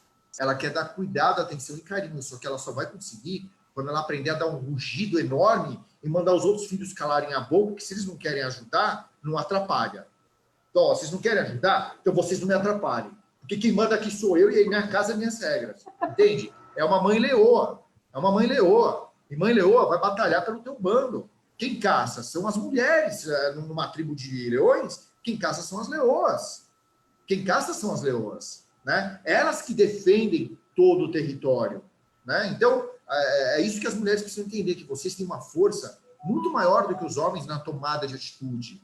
Né? Na hora de tomar a decisão de sair da zona de conforto, geralmente é a mulher que vai lá e fica falando, olha, senta aqui, amor, senta aqui. Quantas de vocês já não chegaram para o marido, ou para o esposo, ou para o namorado, ou para algum outro homem, teve que ficar insistindo 1, 2, 3, 10, 20 vezes para falar, vem assistir essa live aqui, senta aqui até uma hora que dá um grito. Aí o cara começa a assistir de tanta encheção de saco. Fala, tá bom, eu vou assistir de tanto, eu não aguento mais o seu ouvir. Vamos ver o que aquele cara lá barbudo lá, aquele cara lá com um cara de louco tá falando. Aí sempre começa a ouvir. Mas, aí Gabriel, fala, pô, a sua turma de todas as nossas lives, a sua turma é a mais interativa. Teve uma hora aqui que eu nem consegui acompanhar os comentários de tanta gente falando. E é pai, é mãe, é filho, é irmão. Foi um dos melhores, mais comentados, assim, para nós aqui. Da live de hoje? Da live de hoje. Agora. Que eu tô aqui na página, eu não consigo nem ver quantas pessoas estavam online ou nada do gênero. Eu tô aqui falando, para mim tá eu e vocês 3. Eu sei que tem gente assistindo. Eu tô aqui adorando, porque eles são, assim, de todas as pessoas que a gente fez as lives, são os mais interativos. Já publicaram aqui sobre o seu evento do dia 5/12. Você vai falar para a gente daqui a pouquinho também. Já estão comentando aqui sobre o seu grupo, como que faz para o próximo entrar no seu grupo do WhatsApp. Nossa, eles são os mais interativos. Eles são pessoas muito engajadas, eles são bons alunos. Eu gosto muito de falar com eles, porque essa turma que acompanha a minha página, que acompanha meu trabalho já faz um tempo, eles chegaram com pouquíssimo conhecimento, né? Pouquíssimo conhecimento, muitos deles com quase nada de conhecimento ou nenhum conhecimento mesmo. E nas minhas lives, como é que eu posso dizer? Eu bato um pouco forte às vezes, né? Teve, inclusive, de todas as lives que eu fiz até hoje, apenas uma eu falei sobre os meus sentimentos.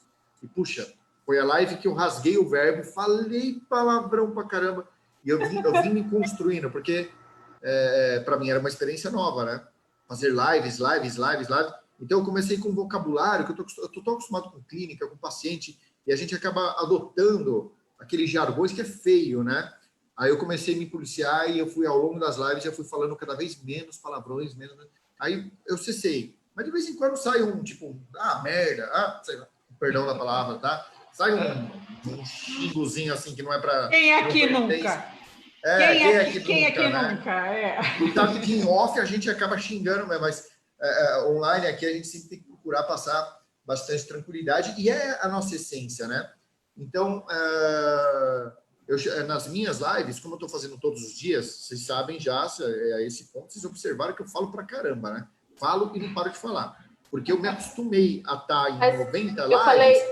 Eu tenho que ficar falando. Falei em terminar a live, ninguém deixou, não. Nós estamos continuando aqui, passamos do nosso horário, mas a hora que eu falei assim, eu vou terminar e tal. Não termina, não, continua falando. Então, mas se vocês deixarem as pessoas que me seguem, muitos que já são alunos do meu programa Conexão Humana, eles vão falar assim, não, continua aí, Eles não vão deixar vocês terminarem, não. Vocês têm que dar um puxão de orelha neles e falar, ó, e tem normas, limites e regras, tá? Família aqui, vocês precisam descansar, dormir, vocês também, vamos lá, a live foi boa, legal, agora vamos descansar, a gente tem que terminar. Eu sempre falo que a gente tem que deixar um gostinho de quero mais, né? Então, no final, eu sempre falo assim, ó, chegou a hora da gente terminar, agora mesmo, uma dor no meu coração. A gente vai terminar para ter uma próxima, para a gente descobrir o segredo, né? Mas os nossos seguidores, eles são muito... os nossos seguidores, eles são muito aplicados e dedicados, eles divulgam muito as redes sociais, porque os canais de comunicação que nós temos, que eu venho disponibilizando, eles realmente têm surtido muito efeito, muita ajuda, né? Eu tenho um grupo no WhatsApp, se vocês me permitirem, ele é gratuito, né? À vontade. O nome é Gabriel Mori, Seja Você. Gabriel Mori, tracinho, Seja Você. Eu tenho certeza que as nossas alunas, já tá tudo lá. Já postaram todos os links e canais que elas fazem isso em todas as lives. Eu vou falando e elas estão já lá. Ó, segue o Gabriel no YouTube, segue o Gabriel aqui e tal. Porque isso é muito bom, né? Porque o que está fazendo bem para mim, eu quero estar compartilhando com todo mundo, né? Que, na verdade, é o que você faz, né? E os seus seguidores estão seguindo você, né? Seguindo como você faz, né? Distribuindo isso para quem não conhece. Isso é muito bom. É uma rede, né? Eu vou deixar um beijo aqui para Fernanda Stessi, que a gente já vai marcar a segunda live com ela. Ela está online aqui. Então, Fer, daqui a pouco a gente já faz outra, hein? Quero mandar também um beijão para a Fer. A Fer, infelizmente, por causa de questões pessoais particulares, nós vamos fazer o nosso evento agora no dia 5 de dezembro, né? Vai ser no Teatro fala BTC. Pra gente. Isso, vai ser no Teatro BTC. Inclusive, chegou os totens nossos. Ó, vou até dar uma mostradinha aqui, ó. Um dos totens que nós temos, está ali o logo. Ele vai estar lá no teatro. Esse é só um de alguns que nós temos. Tem outro que tem a minha foto que está ali, que hoje eu fui zoado o dia inteiro pelos pacientes aqui, falando, então tá. Eu vou até evitar falar as palavras que eles ficaram me zoando aqui, porque foi terrível esse pessoal, né? Não, para, eu tô com fome, pelo amor de Deus, fica quieto aí.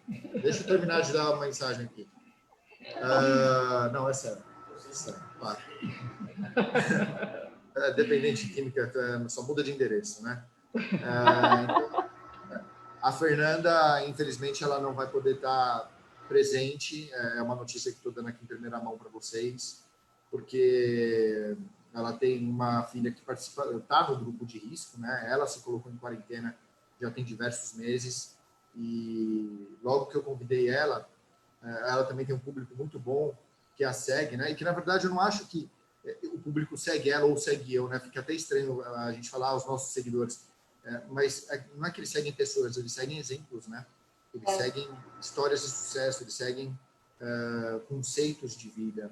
Então, é assim que eu gosto de pensar, né? Que as pessoas que estão lá na minha página e que seguem o meu trabalho, não é que elas seguem o Gabriel Mori, mas elas seguem a história do que o Gabriel Mori representa. Representa o que? Esperança de recuperação para seus filhos, representa um caminho a ser seguido, representa novas ideias, novos conceitos, representa um puxão de orelha, representa disciplina, dedicação, comprometimento. Então, elas não seguem pessoas, e sim o que essas pessoas fazem deixam de exemplo, né? Tanto assim comigo, quanto com vocês, quanto com a Fernanda Stessi, quanto com a Romina Miranda, com grandes líderes que nós temos aí. Infelizmente, por causa da questão da pandemia, ela deixou bem claro para mim, Gabriel, eu acho que você pode estar se sentindo traído, me perdoa e tal. Não estou me sentindo de forma alguma. Eu jamais me sentiria assim. A Fernanda Stessi faz um trabalho que eu respeito muito, com muita integridade. Eu sei que ela realmente tem uma filha que pertence ao grupo de risco e entendo ela, né? Mas eu também quero deixar claro uma mensagem para todo mundo que nós conversamos muito com o diretor do teatro, muito mesmo, para saber se devemos prosseguir com o evento ou não, porque a gente sabe que estão tendo novos casos ainda, o problema não foi resolvido. Nos Estados Unidos o problema se agravou, na Europa o problema se agravou, e para se agravar aqui é rapidinho, porque a gente tem um comportamento muito parecido com o dos Estados Unidos, né? Ninguém quer parar de trabalhar, vai todo mundo para a rua hoje, não sei como está na cidade de vocês, mas aqui em São Paulo está. O pessoal está saindo já na rua sem máscara, entra em estabelecimentos sem máscaras, está ali um grupo de 20, 30 pessoas, todo mundo sem máscara, bebendo, ou seja, não existe. Ontem passou na própria Globo a torcida do São Paulo aglomerando na chegada do ônibus, né? Uma aglomeração, mas ali, sei lá, tinham algumas milhares de pessoas, né? Umas 3.000, 4.000 pessoas. Quer dizer, não existe pandemia, né? Então, eu quero deixar a segurança... Continua morrendo mais de 1.000 pessoas, né? Exatamente. Eu quero deixar a segurança e a tranquilidade que esse evento que vai acontecer aqui em São Paulo são para 110 pessoas. Nós tínhamos, a última vez que eu olhei, 72 ingressos ainda a serem vendidos. Estamos chegando daqui a pouco próximo à metade dos ingressos. Eu estou divulgando há 2 meses. Se fosse em outros tempos, eu acredito que teria vendido já todos há bastante tempo. Mas eu acho que o que impede as pessoas hoje ainda é um pouco desse medo e do receio da pandemia, ainda mais as pessoas vendo notícias de que realmente o problema está aí, o problema vai se agravar e tal, não sei o quê. Eu acho que as pessoas têm que ter muito cuidado, sim.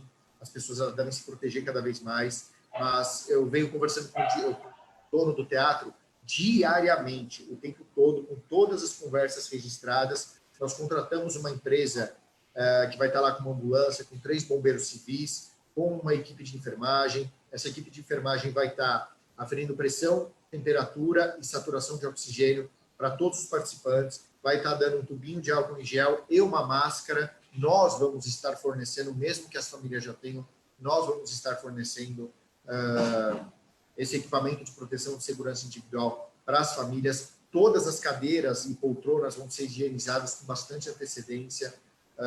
Dentro do teatro vai ter o espaço separado. Então, a família, vamos supor que um carro vai com 3 pessoas. Essas 3 pessoas podem sentar juntas, mas elas têm que ter um certo distanciamento de outras pessoas que vieram de outros lugares. Então, esse distanciamento está tanto entre cadeiras quanto em colunas. Então, a capacidade do teatro é para 250 pessoas, o teatro está operando com a capacidade para 110 pessoas. Então, todas as medidas de segurança realmente foram tomadas com muito empenho. Eu jamais iria colocar nenhuma pessoa em risco e eu vou ser o primeiro a falar. Se houver qualquer determinação legal do governo ou do município ou de qualquer lugar e eu perceber que realmente vai oferecer risco para as pessoas, eu não vou ter o menor vergonha de poder virar para as pessoas e falar, olha, gente, infelizmente, e felizmente também, né? Mas infelizmente o teatro ele foi apenas adiado, né? Porque aqui as nossas reuniões, Gabriela, elas foram liberadas presencialmente. Nós três decidimos que nós vamos permanecer no grupo online exatamente por isso, pelas medidas de segurança, né? E por saber dos riscos que vem acontecendo. As mortes continuam, 1.000 e poucas mortes por dia, e a gente decidiu se privar do abraço pessoalmente, né? Por enquanto, e está acolhendo as pessoas online com muito carinho, com muito amor, com o nosso coraçãozinho lá, recebendo todo mundo. E foi assim, nós 3 juntas decidimos que a gente ia manter, porque a gente ainda tem mais um tempo do Zoom também, né?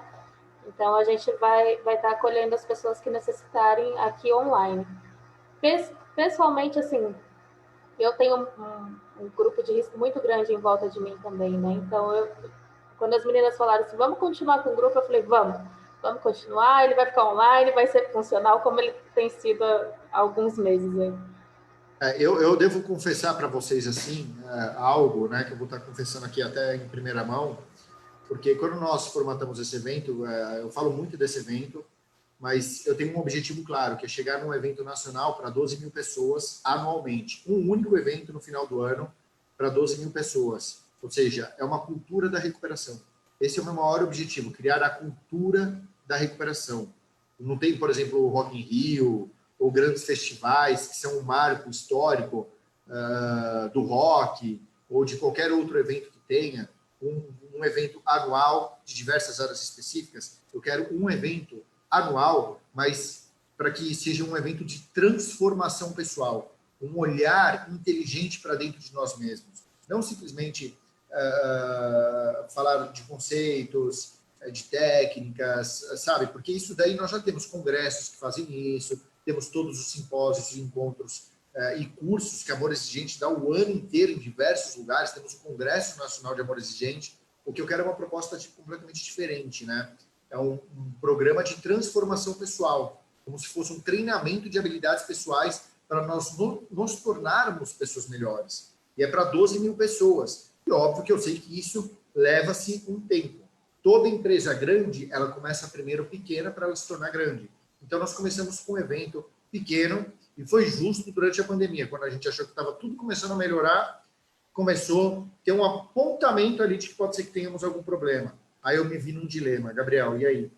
Continua ou não? Então, eu venho conversando diariamente com a minha equipe para a gente tomar decisões inteligentes, para que nós tenhamos clareza divina, né? Uma clareza espiritual, um bom senso espiritual, para saber se a gente vai ou não, porque por enquanto está tudo de pé, tudo validado, tudo andando, estamos adotando cada vez mais protocolos rígidos. Agora a gente decidiu ontem, né, diante de uma reportagem que a gente viu, distribuir luvas também para as pessoas que forem para o teatro, estarem usando, e luva descartável, pode tirar, jogar fora, a equipe vai estar lá para oferecer outra, para ofertar outra luva, justamente para a gente oferecer o máximo de qualidade e o mínimo de risco possível. Até porque dentro de casa, a gente sabe que é um vírus, né? Então, ele pode estar em qualquer lugar, tem pessoas que estão contraindo o vírus dentro da própria casa, né? Por quê? Porque às vezes também vai para o supermercado, a gente sempre tem que sair, não dá para ficar trancado 24 horas.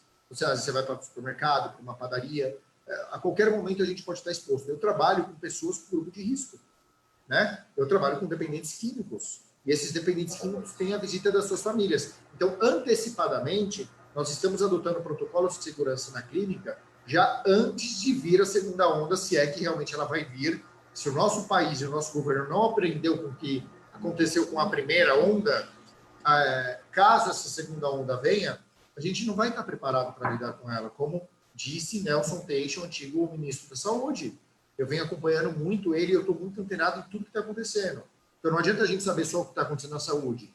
Isso está muito ligado a questões políticas, a questões de educação. Então, eu estou antenado em tudo que está acontecendo, vamos dizer, geopolítica, para tomar as decisões diárias do, vamos permanecer, vamos andar em frente. Se der algum problema, nós seremos os primeiros a falar, tivemos um problema, houve lockdown, houve um problema, o problema chegou, está muito próximo, está muito grave, nós vamos, sei lá, de repente, reformatar o evento e fazer uma transmissão tudo online. Então, ninguém vai perder nada.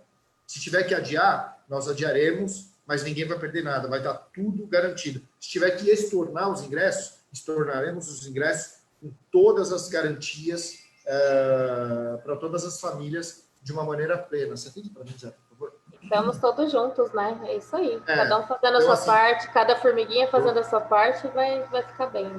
Então, a feira, infelizmente, ela não vai poder participar por causa dessa questão, né? E isso também me traz um senso... É a Melissa, ela trabalha comigo. Fala que eu já ligo de volta. Isso me traz um senso de... Isso me traz um senso de autorresponsabilidade. É o Zé, quem viu minha live sabe que ele está em todas, né?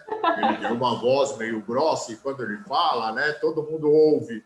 Então, assim, ele traz um senso de autorresponsabilidade muito grande entre permanecer ou não permanecer, entre ir ou não ir. Eu não quero que as pessoas me enxerguem como uma pessoa que não tem responsabilidade.